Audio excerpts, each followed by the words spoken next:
So now we're going to get some of your calls in and see what kind of questions you've got for us to pitch to this duo here tonight. And I think our first, we've got Charles holding for us. Yes, I was wondering, I was in an automobile accident on June the 3rd.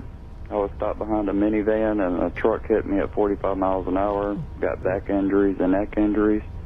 Wanted to know if I settle with the insurance, will I be able to leave my medical part open to where if I have to have back surgery or whatever later on down the road, the insurance can actually pay for that, or how does that work?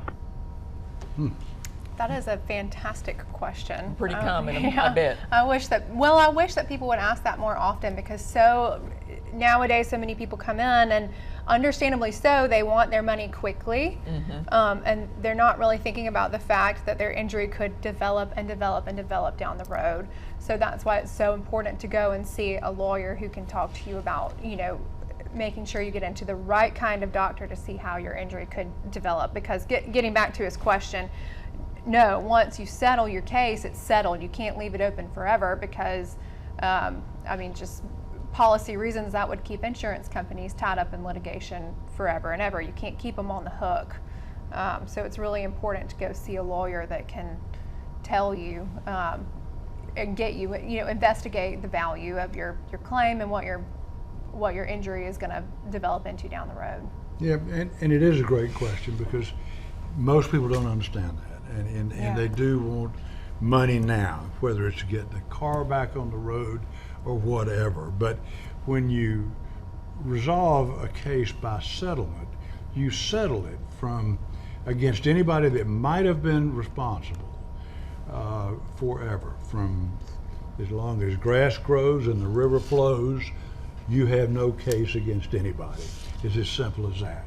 But that's not really the reason that you don't want to do that.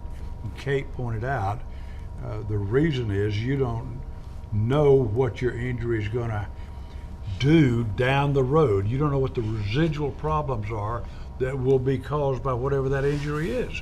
And going to that point, you can't know what is the value of your case until you can define what the injury is. So in short, the value of the case, if you take the volume of the injury and put an equal sign by it against the volume of the dollars that should be paid for that injury, assuming clear liability, which this sounds like, then you won't know that until you have achieved whatever your maximum medical improvement is going to be. And that's what takes time in these cases, and that's why, no offense, but a layman is just simply not competent to deal with an insurance company on issues like that. And so, yes, I concur 100%. You need to see a lawyer, have that lawyer take the case, investigate it, evaluate it, work it up, and then proceed with it. Yeah, too, and I think getting kind of to the heart of the question, he wants to know, or I would assume, if there's a 2-year statute of limitations in Georgia. A lot of people hear that and they think, okay, what if my injury and my treatment go beyond 2 years? Good point. So you need to go to a lawyer who can talk to you about what the statute of limitations means and how you would preserve that timeline so that you can continue to make a claim for treatment that goes beyond that 2 years. Yeah, protect against the statute of limitations, right, which would cut off the claim. Okay. All right.